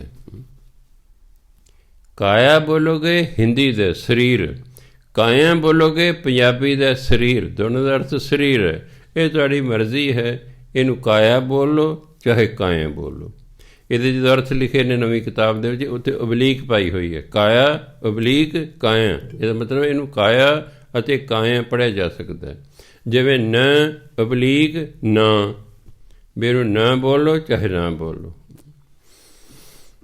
ਸੋ ਇਸ ਲਈ ਕਹਿੰਦੇ ਜਿਹੜਾ ਤੁਹਾਡਾ ਸਰੀਰ ਹੈ ਨਾ ਕੁਆਰੀ ਕਾ, ਇਹ ਤਾਂ ਪਵਿੱਤਰ ਹੋਣਾ ਚਾਹੀਦਾ। ਜਿਹੜਾ ਮੌਤ ਨੂੰ ਯਾਦ ਰੱਖਣਾ, ਇਹ ਤੁਹਾਡੀ ਗੋਦੜੀ ਹੋਵੇ। ਜਿਹੜੀ ਤੁਹਾਡੀ ਜੋਗੀਆਂ ਦੀ ਜੁਗਤੀ ਹੈ, ਇਹ ਤੁਹਾਡਾ ਪਵਿੱਤਰ ਸਰੀਰ ਹੋਵੇ। ਡੰਡਾ ਪ੍ਰਤੀਤ ਅਤੇ ਰੱਬ ਦੇ ਵਿੱਚ ਵਿਸ਼ਵਾਸ ਜਿਹੜਾ ਹੋਣਾ ਹੈ, ਇਹ ਤੁਹਾਡੇ ਹੱਥ 'ਚ ਫੜਿਆ ਹੋਇਆ ਡੰਡਾ ਹੋਵੇ। ਇਹ ਨਹੀਂ ਕਹਦੇ ਡੰਡਾ ਫੜੇ ਅਤੇ ਰੱਬ 'ਚ ਵਿਸ਼ਵਾਸ ਹੀ ਕੋਈ ਨਹੀਂ। ਇਹ ਨਹੀਂ ਕਿਹਾ ਸਾਡੇ ਜੋਗੀਆਂ ਦਾ ਰਹਿਣ ਢੰਗ ਇਸ ਤਰ੍ਹਾਂ ਅਤੇ ਪਵਿੱਤਰ ਸਰੀਰ ਨਹੀਂ। ਇਹ ਹੈ ਵੀ ਗੋਦੜੀ ਪਾ ਰੱਖੇ ਅਤੇ ਮੌਤ ਯਾਦ ਨਹੀਂ। ਫਿਰ ਪਰਮਾਤਮਾ ਨਾਲ ਕੋਈ ਧਿਆਨ ਨਹੀਂ ਜੁੜਿਆ ਅਤੇ ਉਂਝ ਸਵਾਹ ਮਲੀ ਹੋਈ ਹੈ। ਵਿਖਾਵੇ ਲਈ ਕੁਛ ਨਹੀਂ ਚਾਹੀਦਾ ਹੁੰਦਾ। ਜੋ ਕੁਛ ਪਾਇਆ ਹੋਇਆ ਉਹਦੇ, ਹੁਣ ਦੇਖੋ ਕਿਉਂ ਨਹੀਂ ਜਨੇਊ ਪਾਇਆ। ਗੁਰੂ ਮਹਾਰਾਜ ਜਨੇਊ ਦੇ ਵਿਰੁੱਧ ਨਹੀਂ ਸਨ ਗੁਰੂ ਨਾਨਕ ਦੇਵ ਜੀ ਮਹਾਰਾਜ। ਇਸ ਲਈ ਸਿੱਖ ਕਿਸੇ ਦਾ ਜਨੇਊ ਨਹੀਂ ਲਾਉਂਦੇ, ਭਾਵੇਂ ਸਿੱਖਾਂ ਦਾ ਰਾਜ ਵੀ ਆ ਗਿਆ ਹੈ। ਉਹਨਾਂ ਨੇ ਕਿਸੇ ਦਾ ਜਨੇਊ ਨਹੀਂ ਉਤਾਰਿਆ, ਨਾ ਕਿਸੇ ਨੇ ਕਿਹਾ ਤੂੰ ਜਨੇਊ ਲਾ ਦੇ। ਗੁਰੂ ਨਾਨਕ ਦੇ ਨਹੀਂ ਪਾਇਆ। ਉਹ ਕਹਿੰਦੇ ਜਿਸ ਨੇ ਜੰਝੂ ਪਾਉਣਾ ਹੈ ਉਹਦੇ 4 ਗੁਣ ਚਾਹੀਦੇ ਨੇ। ਦਇਆ ਇੱਕ, ਦਇਆ ਕਪਾ, ਸੰਤੋਖ ਦੂਜਾ, ਦਇਆ ਪਹਿਲਾ, ਸੰਤੋਖ ਤੀਸਰਾ, ਉੱਚਾ ਆਚਰਣ ਚੌਥਾ, ਪਰਮਾਤਮਾ ਦਾ ਨਾਮ ਜਪਣਾ। ਜਿੰਨੇ ਜਨੇਊ ਪਾਉਣੇ ਸੀ ਉਹਦੇ 4 ਗੁਣ ਚਾਹੀਦੇ ਨੇ, ਤਾਂ ਜਨੇਊ ਪਾਉਣ ਦਾ ਫਾਇਦਾ, ਨਹੀਂ ਤਾਂ ਵਿਖਾਵਾ ਹੋ ਜਾਏਗਾ।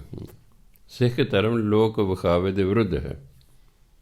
ਸਿੱਖ ਧਰਮ ਕਹਿੰਦਾ ਜੋ ਤੁਸੀਂ ਪਾ ਰੱਖੇ ਨਾ ਸਰੀਰ 'ਤੇ, ਉਹਦੇ ਜਿਹੜੀ ਭਾਵਨਾ ਹੈ ਉਸ 'ਤੇ ਪੂਰਾ ਉਤਰਨਾ। ਸੋ ਤਾਂ ਉਹਨਾਂ ਨੂੰ ਸਮਝਾਇਆ ਕਿ ਸੰਤੋਖ ਰੂਪੀ ਮੁੰਦਰਾ ਹੋਣ, ਅਤੇ ਜਿਹੜਾ ਹੈ ਮਿਹਨਤ ਰੂਪੀ ਤੁਹਾਡਾ ਪੱਤ ਅਤੇ ਝੋਲੀ ਹੋਵੇ। ਰੱਬ ਦਾ ਧਿਆਨ ਜਿਹੜਾ ਹੈ ਇਹ ਤੁਹਾਡੀ ਸੁਆਹ ਹੋਵੇ। ਸਰੀਰ ਮੌਤ ਨੂੰ ਯਾਦ ਰੱਖਣਾ ਤੁਹਾਡੀ ਖਿੰਥਾ ਹੋਵੇ। ਸਰੀਰ ਨੂੰ ਪਵਿੱਤਰ ਰੱਖਣਾ ਇਹ ਤੁਹਾਡੀ ਜੁਗਤੀ ਹੋਵੇ, ਅਤੇ ਰੱਬ 'ਚ ਵਿਸ਼ਵਾਸ ਰੱਖਣਾ ਇਹ ਤੁਹਾਡੇ ਹੱਥ ਦਾ ਡੰਡਾ ਹੋਵੇ। ਆਈ ਪੰਥੀ ਸਗਲ ਜਮਾਤੀ। ਜੋਗੀਆਂ ਦੇ 12 ਫਿਰਕੇ ਨੇ, ਉਹ 'ਚ ਆਈ ਪੰਥੀ ਵਾਲੇ ਕਹਿੰਦੇ ਅਸੀਂ ਸਭ ਤੋਂ ਉੱਪਰ ਹਾਂ ਜੀ, ਅਸੀਂ ਸਾਰਿਆਂ ਤੋਂ ਉੱਪਰ ਹਾਂ। ਕਹਿੰਦੇ ਜੇ ਤੁਸੀਂ ਆਈ ਪੰਥੀ ਆਪਣੇ ਆਪ ਨੂੰ ਕਹਿਲਾਉਂਦੇ ਨਾ ਸਗਲ ਜਮਾਤੀ, ਸਾਰਿਆਂ ਨੂੰ ਆਪਣੇ ਕਲਾਸ ਫੈਲੋ ਸਮਝੋ, ਸਾਰਿਆਂ ਨੂੰ ਆਪਣੇ ਵਰਗੇ ਸਮਝੋ, ਸਾਰਿਆਂ ਨੂੰ ਆਪਣੇ ਸਾਥੀ ਸਮਝੋ, ਇਹ ਹੈ ਤੁਹਾਡਾ ਆਈ ਪੰਥ। ਮਨ ਜੀਤੈ ਜਗ ਜੀਤ। ਤੁਸੀਂ ਕਹਿੰਦੇ ਰਿੱਧੀਆਂ ਸਿੱਧੀਆਂ ਨਹੀਂ, ਸੰਸਾਰ ਨੂੰ ਜਿੱਤਣਾ ਚਾਹੁੰਦੇ ਰਿੱਧੀਆਂ ਸਿੱਧੀਆਂ ਨਾਲ ਨਹੀਂ, ਮਨ ਨੂੰ ਜਿੱਤ ਜਾਣਾ ਹੀ ਅਸਲ ਸੰਸਾਰ ਜਿੱਤਣਾ ਹੈ। ਸੰਸਾਰ ਜਿੱਤਣ ਦੇ ਚੱਕਰ 'ਚ ਨਾ ਪਾਓ, ਤੁਸੀਂ ਮਨ ਨੂੰ ਜਿੱਤੋ। ਮਨ ਨੂੰ ਜਿੱਤਣਾ ਸੰਸਾਰ ਜਿੱਤਣਾ ਹੈ। ਅੱਗੇ ਕਹਿੰਦੇ ਭੁਗਤ ਗਿਆਨ ਦਇਆ ਭੰਡਾਰਨ, ਘਟ ਘਟ ਵਾਜਹਿ ਨਾਦ, ਆਪ ਨਾਥ ਨਾਥੀ ਸਭ ਜਾ ਕੀ। ਇਹਨੂੰ ਜਾ ਕੇ ਨਹੀਂ ਪੜ੍ਹਨਾ, ਇਹ ਹਿੰਦੀ ਦਾ ਹੈ।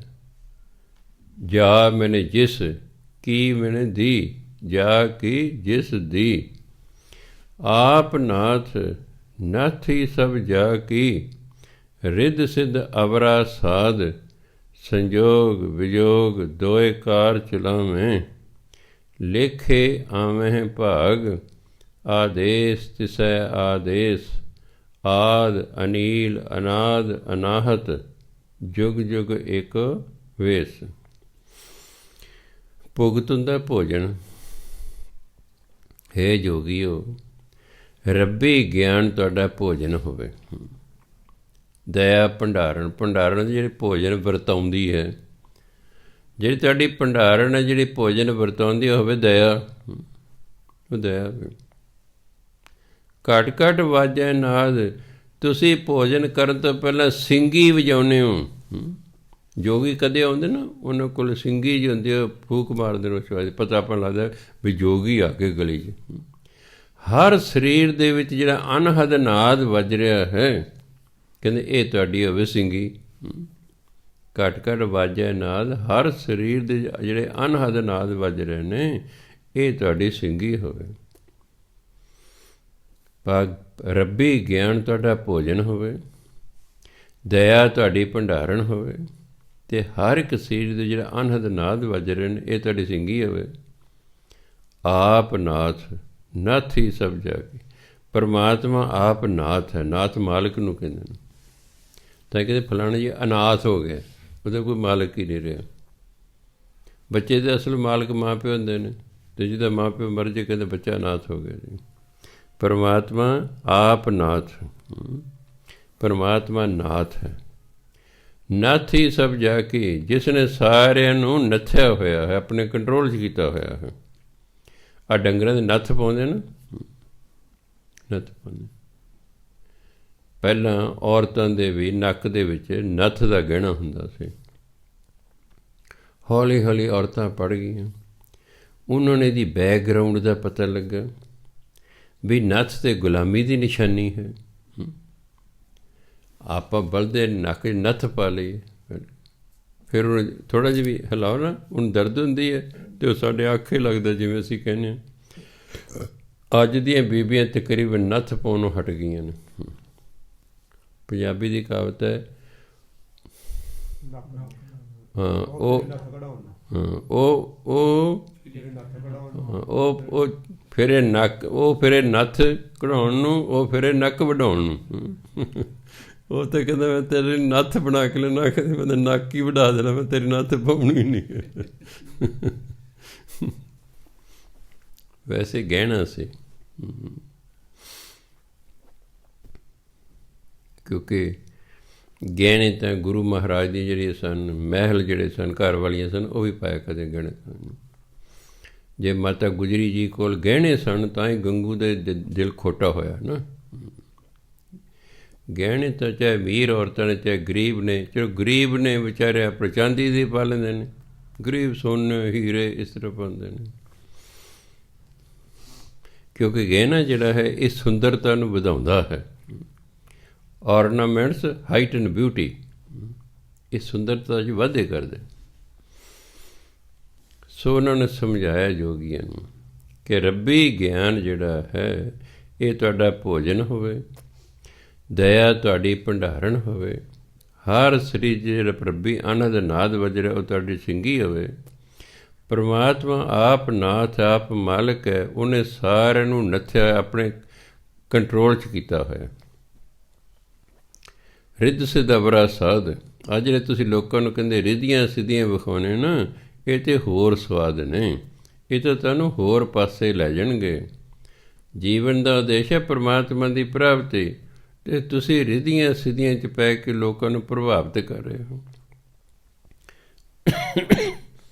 ਅਚਲ ਬਟਾਲੇ, ਬਟਾਲੇ ਦੇ ਨਜ਼ਦੀਕ 5-6 ਕਿਲੋਮੀਟਰ 'ਤੇ ਅਚਲ ਬਟਾਲਾ, ਉੱਥੇ ਬੜਾ ਪ੍ਰਸਿੱਧ ਮੰਦਰ ਹੈ। ਹਰ ਸਾਲ ਉੱਥੇ ਸ਼ਿਵਰਾਤਰੀ ਨੂੰ ਮੇਲਾ ਲੱਗਦਾ ਹੁੰਦਾ ਸੀ। ਸਾਰੇ ਯੋਗੀ ਜਿਹੜੇ ਪਹਾੜਾਂ 'ਤੇ ਉੱਥੇ ਆ ਜਾਂਦੇ ਸਨ, ਲੋਕਾਂ ਨੂੰ ਫਿਰ ਰਿੱਧੀਆਂ ਸਿੱਧੀਆਂ ਵਿਖਾਉਂਦੇ ਸਨ। ਕੋਈ ਹਵਾ ਚ ਉੱਡ ਰਿਹਾ, ਕੋਈ ਕੁਛ ਕਰ ਰਿਹਾ, ਕੋਈ ਕੁਛ ਕਰ ਰਿਹਾ ਹੈ। ਗੁਰੂ ਨਾਨਕ ਦੇਵ ਜੀ ਉੱਥੇ ਪਹੁੰਚ ਗਏ, ਉਹਨਾਂ ਦੇਖਿਆ ਵੀ ਇਹਨਾਂ ਦਾ ਇਹ ਨਾਂ ਤਾਂ ਇਹਨਾਂ ਦਾ ਜੋਗੀ ਹੈ। ਜੋਗੀ ਦਾ ਮਤਲਬ ਜਿਹੜਾ ਪਰਮਾਤਮਾ ਨਾਲ ਜੁੜਿਆ ਹੋਇਆ ਹੈ, ਵੀ ਇਹ ਤਾਂ ਪਰਮਾਤਮਾ ਨਾਲ ਜੁੜੇ ਨੇ, ਅਤੇ ਰਿੱਧੀਆਂ ਸਿੱਧੀਆਂ ਦੇ ਮਗਰ ਪਏ ਨੇ। ਜੋਗੀ ਉੱਪਰ ਉੱਡ ਰਹੇ ਨੇ ਆਕਾਸ਼, ਪ੍ਰਭਾਵਿਤ ਕਰਨੇ ਲੋਕਾਂ ਨੂੰ। ਲੋਕ ਬੱਲੇ ਬੱਲੇ ਬੱਲੇ, ਗੁਰੂ ਮਹਾਰਾਜ ਹੇਠੋਂ ਆਪਣੀ ਖੜਾਂ ਛੱਡੀ ਉੱਪਰ ਨੂੰ। ਉਹ ਪਹਿਲੇ ਜੋਗੀ ਦੇ ਸਿਰ 'ਚ ਵੱਜੀ, ਉਹ ਤੜਮ ਕਰਕੇ ਹੇਠਾਂ ਡਿੱਗ ਪਿਆ। ਦੂਜੇ ਦੇ ਵੱਜੀ, ਉਹ ਵੀ ਹੇਠਾਂ ਡਿੱਗ ਪਿਆ, ਸਾਰੇ ਲਾ ਲਏ ਹੇਠਾਂ। ਕਹਿੰਦੇ ਤੁਸੀਂ ਇਹੀ ਕੰਮ ਇੱਥੇ ਕਰਨ ਆਏ ਹੋ? ਵੀ ਭਲੇ ਮਨ ਨਾਮ ਜਪੋ, ਨਾਮ ਜਪਾਓ। ਤੁਸੀਂ ਰੋਟੀ ਪਾਣੀ ਦਾ ਪਰ ਲੋਕਾਂ ਡਰਾ ਕੇ ਪ੍ਰਭਾਵਿਤ ਕਰਕੇ ਤੁਸੀਂ ਖਾਣ ਪੀਣ ਦਾ ਪ੍ਰਬੰਧ ਕੀਤਾ ਹੋਇਆ। ਸੋ ਇਹ ਰਿਧੀਆਂ ਸਿੱਧੀਆਂ ਇਹ ਤਾਂ ਅਵਰਾ ਸਾਧ ਹੈ। ਇਹ ਤਾਂ ਮਨੁੱਖ ਨੂੰ ਦੂਜੇ ਪਾਸੇ ਲਾਉਂਦਾ ਰੱਬ ਵੱਲੋਂ ਹਟਾ ਕੇ। ਸੰਜੋਗ ਮਿਲਾਪ ਨੂੰ ਕਹਿੰਦੇ ਨੇ, ਵਿਯੋਗ ਵਿਛੋੜੇ ਨੂੰ ਕਹਿੰਦੇ ਨੇ, ਭਾਵ ਜੰਮਣਾ ਮਰਨਾ। ਜੰਮਦੇ ਹਾਂ ਤਾਂ ਮਿਲਾਪ ਹੁੰਦਾ ਨਾ ਕਿਸੇ ਨਾਲ ਸਾਡਾ, ਅਤੇ ਜੇ ਅਸੀਂ ਮਰਦੇ ਹਾਂ ਫਿਰ ਵਿਛੋੜਾ ਹੋ ਜਾਂਦਾ। ਸੰਜੋਗ ਵਿਯੋਗ ਦੋਏ ਕਾਰ ਚਲਾਵੇਂ। ਇਸ ਸੰਸਾਰ ਦਾ ਕੰਮ ਜਿਹੜਾ ਨਾ ਇਹ ਜੰਮਣਾ ਮਰਨੇ ਚਲਾ ਰਿਹਾ ਹੈ। ਜੇ ਨਿਰਾ ਜੰਮਣਾ ਹੀ ਜੰਮਣਾ ਹੁੰਦਾ ਅਤੇ ਮਰਦਾ ਕੋਈ ਨਾ ਤਾਂ ਵੀ ਨਹੀਂ ਸੀ ਸੰਸਾਰ ਨੇ ਚੱਲਣਾ।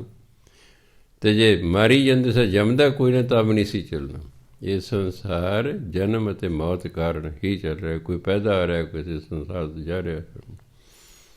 ਲੇਖੇ ਆਵੇਂ ਭਾਗ। ਜੋ ਪਿਛਲੇ ਜਨਮਾਂ 'ਚ ਮਨੁੱਖ ਨੇ ਕਰਮ ਕੀਤੇ ਉਹ ਉਹਨਾਂ ਦੀ ਬਣ ਗਈ ਕਿਸਮਤ। ਉਸ ਲੇਖੇ ਦੇ ਅਨੁਸਾਰ ਉਹਨਾਂ ਦੇ ਹਿੱਸੇ ਜੋ ਆਉਂਦਾ, ਭਾਗ ਹਿੱਸੇ ਆਉਂਦਾ, ਉਹੀ ਉਹਨਾਂ ਨੂੰ ਮਿਲਦਾ। ਉਹ ਜੰਮਦੇ ਮਨੁੱਖ ਜੰਮਦਾ ਹੈ, ਮਰਦਾ ਹੈ। ਜਿੰਨਾ ਸਮੇਂ ਸੰਸਾਰ 'ਤੇ ਰਹਿੰਦਾ ਹੈ, ਜੋ ਉਹਨੇ ਕਰਮ ਕੀਤੇ ਸਨ ਉਹਦੇ ਬਣ ਗਈ ਕਿਸਮਤ, ਅਤੇ ਉਹਦੇ ਅਨੁਸਾਰ ਫਿਰ ਉਹਨੂੰ ਹਿੱਸਾ ਆਪਣਾ ਮਿਲਦਾ ਹੈ। ਆਦੇਸ਼ ਦੋ ਸ਼ਬਦ ਨੇ ਖਿਆਲ ਰੱਖਣੇ। ਇੱਕ ਹੈ ਆਦੇਸ਼, ਸੱਸੇ ਦੇ ਪੈਰ 'ਚ ਬਿੰਦੀ ਲਾ ਕੇ, ਉਹ ਹੈ ਹੁਕਮ, ਆਰਡਰ। ਉਹਨੂੰ ਆਰਡਰ ਜਿਹਨੂੰ ਇੰਗਲਿਸ਼ ਕਹਿੰਦੇ ਹੁਕਮ। ਇਹ ਹੈ ਆਦੇਸ਼ ਬਿਨਾਂ ਬਿੰਦੀ ਦੇ। ਆਦੇਸ਼ ਹੁੰਦਾ ਨਮਸਕਾਰ। ਆਦੇਸ਼ ਤਿਸੈ ਆਦੇਸ਼। ਜੋਗੀ ਜਦੋਂ ਇੱਕ ਦੂਜੇ ਨੂੰ ਮਿਲਦੇ ਸਨ ਕਹਿੰਦੇ ਆਦੇਸ਼ ਆਦੇਸ਼। ਗੁਰੂ ਮਹਾਰਾਜ ਨੇ ਕਿਹਾ ਨਹੀਂ, ਤੁਸੀਂ ਪਰਮਾਤਮਾ ਨੂੰ ਨਮਸਕਾਰ ਕਰੋ। ਆਦੇਸ਼ ਤਿਸੈ ਆਦੇਸ਼। ਉਸ ਪਰਮਾਤਮਾ ਨੂੰ ਸਾਡੀ ਨਮਸਕਾਰ ਹੈ, ਉਸ ਨੂੰ ਸਾਡੀ ਨਮਸਕਾਰ ਹੈ। ਆਦ ਜੋ ਸਭ ਦਾ ਆਰੰਭ ਹੈ।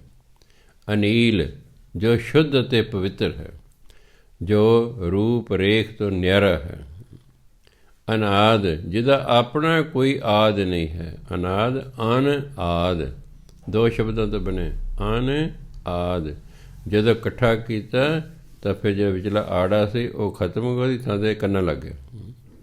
ਇਹ ਨਿਯਮ ਹੈ ਸੰਧੀ ਦਾ। ਅਨਾਦ ਦਾ ਮਤਲਬ ਅਨ ਆਦ, ਜਿਸ ਦਾ ਆਪਣਾ ਕੋਈ ਆਰੰਭ ਨਹੀਂ। ਅਨਾਹਤ ਅਨਾਹਤ ਹੁੰਦਾ ਜਿਹੜਾ ਨਾਸ਼ ਨਹੀਂ ਹੁੰਦਾ, ਜੋ ਅਵਿਨਾਸ਼ੀ ਹੈ, ਉਹਨੂੰ ਕਹਿੰਦੇ ਅਨਾਹਤ। ਪਰਮਾਤਮਾ ਸਭ ਦਾ ਆਰੰਭ ਹੈ। ਉਹ ਸ਼ੁੱਧ ਅਤੇ ਪਵਿੱਤਰ ਹੈ।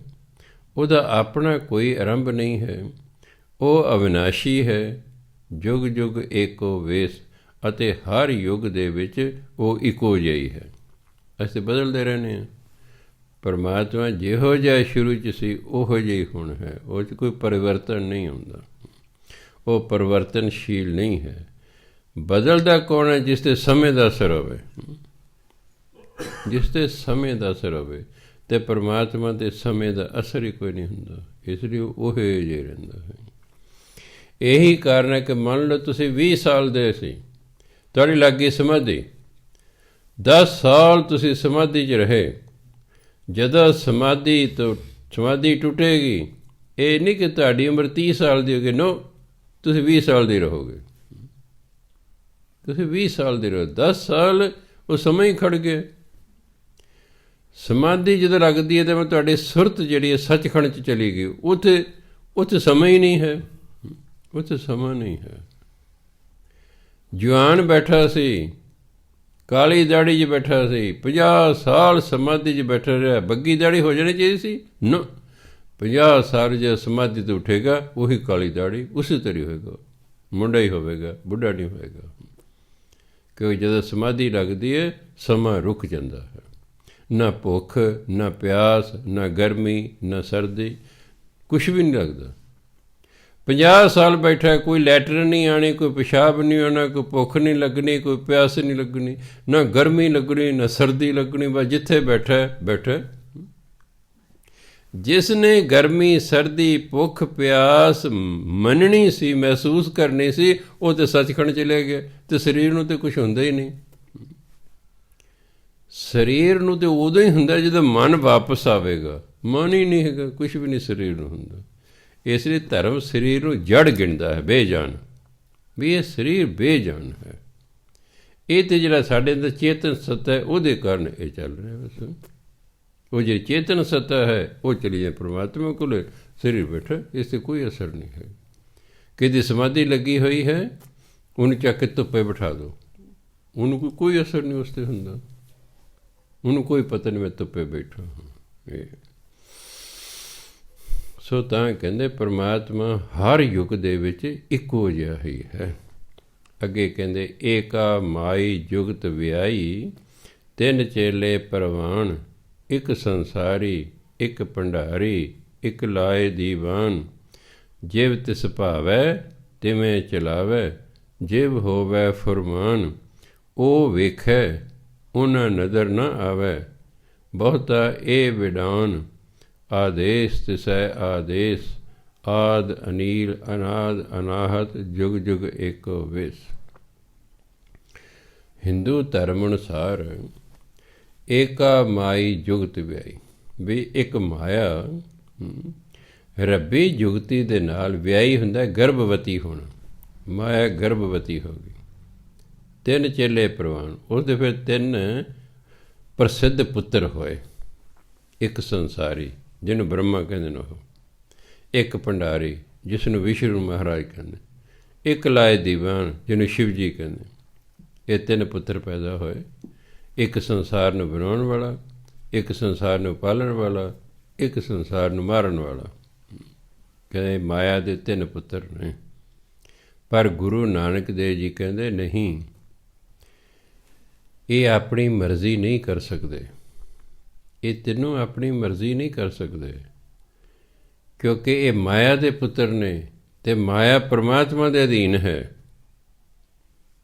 ਪਰਮਾਤਮਾ ਦੇ ਅਧੀਨ ਮਾਇਆ ਹੈ, ਇਸ ਲਈ ਪਰਮਾਤਮਾ ਦੇ ਅਧੀਨ ਨੇ। ਜਿਵੇਂ ਪਰਮਾਤਮਾ ਇਹਨਾਂ ਨੂੰ ਕਹਿੰਦਾ ਇਹ ਉਵੇਂ ਕਰਦੇ ਨੇ।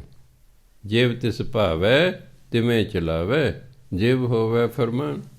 ਜਿਵੇਂ ਪਰਮਾਤਮਾ ਨੂੰ ਚੰਗਾ ਲੱਗਦਾ ਉਵੇਂ ਇਹਨਾਂ ਨੂੰ ਚਲਾਉਂਦਾ ਹੈ। ਜਿਵੇਂ ਉਹਦਾ ਹੁਕਮ ਹੁੰਦਾ, ਉਹ ਤਾਂ ਪਰਮਾਤਮਾ ਦਾ ਹੁਕਮ ਮੰਨਦੇ ਨੇ, ਆਪਣੀ ਮਰਜ਼ੀ ਇਹ ਨਹੀਂ ਕਰ ਸਕਦੇ। ਇਹਨਾਂ ਨੂੰ ਸਾਰੀਆਂ ਪਾਵਰਾਂ ਨਹੀਂ ਦਿੱਤੀਆਂ ਹੋਈਆਂ, ਇਹ ਪਰਮਾਤਮਾ ਦੇ ਹੁਕਮ ਅਨੁਸਾਰ ਚੱਲਦੇ ਹਨ। ਉਹ ਵੇਖੈ ਉਹਨਾਂ ਨਜ਼ਰ ਨਾ ਆਵੇ। ਪਰਮਾਤਮਾ ਤਾਂ ਇਹਨਾਂ ਨੂੰ ਵੇਖ ਰਿਹਾ ਹੈ, ਪਰ ਇਹ ਪਰਮਾਤਮਾ ਨੂੰ ਨਹੀਂ ਵੇਖ ਰਿਹਾ। ਪਰਮਾਤਮਾ ਉਹਨਾਂ ਨੂੰ ਦਿਸਦਾ ਨਹੀਂ ਹੈ, ਕਿਉਂਕਿ ਮਾਇਆ ਦੇ ਪੁੱਤਰ ਨੇ। ਅਸੀਂ ਵੀ ਜਿੰਨਾ ਚਿਰ ਮਾਇਆ ਦੇ ਅਧੀਨ ਰਹਾਂਗੇ, ਸਾਨੂੰ ਪਰਮਾਤਮਾ ਦੇ ਦਰਸ਼ਨ ਨਹੀਂ ਹੋ ਸਕਦੇ। ਜਦੋਂ ਅਸੀਂ ਮਾਇਆ ਤੋਂ ਉੱਪਰ ਉੱਠਾਂਗੇ, ਫਿਰ ਜਾ ਕੇ ਕੋਈ ਗੱਲ ਬਣ ਸਕਦੀ ਹੈ। ਸੋ ਇਸ ਲਈ ਕਹਿੰਦੇ ਉਹ ਵੇਖੈ, ਪਰਮਾਤਮਾ ਉਹਨਾਂ ਨੂੰ ਵੇਖ ਰਿਹਾ, ਉਹਨਾਂ ਨਜ਼ਰ ਨਾ ਆਵੇ। ਉਹਨਾਂ ਨੂੰ ਪਰਮਾਤਮਾ ਦਿਸਦਾ ਨਹੀਂ ਹੈ। ਬਹੁਤਾ ਇਹ ਵਿਡਾਨ, ਬਹੁਤੀ ਹੈਰਾਨੀ ਦੀ ਗੱਲ ਤਾਂ ਇਹੀ ਹੈ ਕਿ ਪਰਮਾਤਮਾ ਉਹਨਾਂ ਨੂੰ ਵੇਖ ਰਿਹਾ, ਪਰ ਇਹ ਪਰਮਾਤਮਾ ਨੂੰ ਨਹੀਂ ਵੇਖ ਰਹੇ। ਇਸ ਲਈ ਬ੍ਰਹਮ ਗਿਆਨੀ ਨੂੰ ਇਹਨਾਂ ਦੇਵੀ ਦੇਵਤਿਆਂ ਦੇ ਉੱਪਰ ਗਿਣਿਆ ਗਿਆ ਹੈ। ਸਿੱਖ ਧਰਮ 'ਚ ਬ੍ਰਹਮ ਗਿਆਨੀ ਨੂੰ ਸਾਰੇ ਦੇਵੀ ਦੇਵਤਿਆਂ ਦੇ ਉੱਪਰ ਗਿਣਿਆ ਗਿਆ ਹੈ, ਕਿਉਂਕਿ ਬ੍ਰਹਮ ਗਿਆਨੀ ਆ ਪਰਮੇਸ਼ਰ। ਬ੍ਰਹਮ ਗਿਆਨੀ ਅਤੇ ਪਰਮੇਸ਼ਰ 'ਚ ਕੋਈ ਫਰਕ ਨਹੀਂ ਹੁੰਦਾ। ਆਦੇਸ ਤਿਸੈ ਆਦੇਸ, ਕਹਿੰਦੇ ਉਸ ਪਰਮਾਤਮਾ ਨੂੰ ਸਾਡਾ ਨਮਸਕਾਰ ਹੈ। ਕਿਸ ਪਰਮਾਤਮਾ ਨੂੰ? ਆਦ, ਜੋ ਸਭ ਦਾ ਆਰੰਭ ਹੈ। ਅਨੀਲ, ਜੋ ਸ਼ੁੱਧ ਅਤੇ ਪਵਿੱਤਰ ਹੈ। ਅਨਾਦ, ਜਿਸ ਦਾ ਆਪਣਾ ਕੋਈ ਆਰੰਭ ਨਹੀਂ ਹੈ। ਅਨਾਹਤ, ਜੋ ਅਵਿਨਾਸ਼ੀ ਹੈ, ਜੋ ਨਾਸ ਨਹੀਂ ਹੁੰਦਾ, ਜੋ ਅਵਿਨਾਸ਼ੀ ਹੈ। ਯੁਗ ਯੁਗ ਇੱਕੋ ਵੇਸ, ਅਤੇ ਜਿਹੜਾ ਹਰ ਯੁੱਗ ਦੇ ਵਿੱਚ ਇੱਕੋ ਜਿਹਾ ਰਿਹਾ ਹੈ। ਕਹਿੰਦੇ ਉਸ ਪਰਮਾਤਮਾ ਨੂੰ ਸਾਡੀ ਨਮਸਕਾਰ ਹੈ। ਸੋ ਸਾਨੂੰ ਹਿੰਟ ਦਿੱਤਾ ਕਿ ਅਸੀਂ ਜੇ ਨਮਸਕਾਰ ਕਰਨੀ ਹੈ ਤਾਂ ਪਰਮਾਤਮਾ ਨੂੰ ਕਰਨੀ। ਅਸੀਂ ਜੇ ਸਿਰ ਝੁਕਾਉਣਾ, ਦੋ ਅੱਗੇ ਝੁਕਾਉਣਾ, ਇੱਕ ਗੁਰੂ ਅੱਗੇ, ਇੱਕ ਪਰਮਾਤਮਾ। ਗੁਰੂ ਸਾਡਾ ਇਸ਼ਟ ਹੈ। ਇਸ਼ਟ ਹੁੰਦਾ ਜਿਹਨੂੰ ਪੂਜਿਆ ਜਾਂਦਾ ਹੈ। ਕੋਈ ਦੇਵੀ ਨੂੰ ਪੂਜ ਰਿਹਾ, ਕੋਈ ਦੇਵਤਾ ਨੂੰ ਪੂਜ ਰਿਹਾ, ਆਪਣਾ ਆਪਣਾ ਇਸ਼ਟ ਹੈ। ਸਾਡਾ ਇਸ਼ਟ ਹੈ ਗੁਰੂ ਗ੍ਰੰਥ ਸਾਹਿਬ। ਅਸੀਂ ਗੁਰੂ ਗ੍ਰੰਥ ਸਾਹਿਬ ਨੂੰ ਪੂਜਣਾ ਹੈ, ਅਤੇ ਗੁਰੂ ਗ੍ਰੰਥ ਦਾ ਇਸ਼ਟ ਹੈ ਪਰਮਾਤਮਾ। ਗੁਰੂਆਂ ਦਾ ਇਸ਼ਟ ਕੌਣ ਹੈ? ਪਰਮਾਤਮਾ। ਸਿੱਖ ਦਾ ਇਸ਼ਟ ਕੌਣ ਹੈ? ਗੁਰੂ। ਸੋ ਅਸੀਂ ਗੁਰੂ ਨੂੰ ਨਮਸਕਾਰ ਕਰਨੇ, ਪਰਮਾਤਮਾ ਨੂੰ ਨਮਸਕਾਰ ਕਰਨੇ। ਸੋ ਸਤਿਕਾਰਯੋਗ ਸਾਧ ਸੰਗਤ ਜੀ, ਸਮਾਂ ਹੋ ਗਿਆ। ਵਾਹਿਗੁਰੂ ਜੀ ਕਾ ਖਾਲਸਾ, ਵਾਹਿਗੁਰੂ ਜੀ ਕੀ ਫਤਿਹ।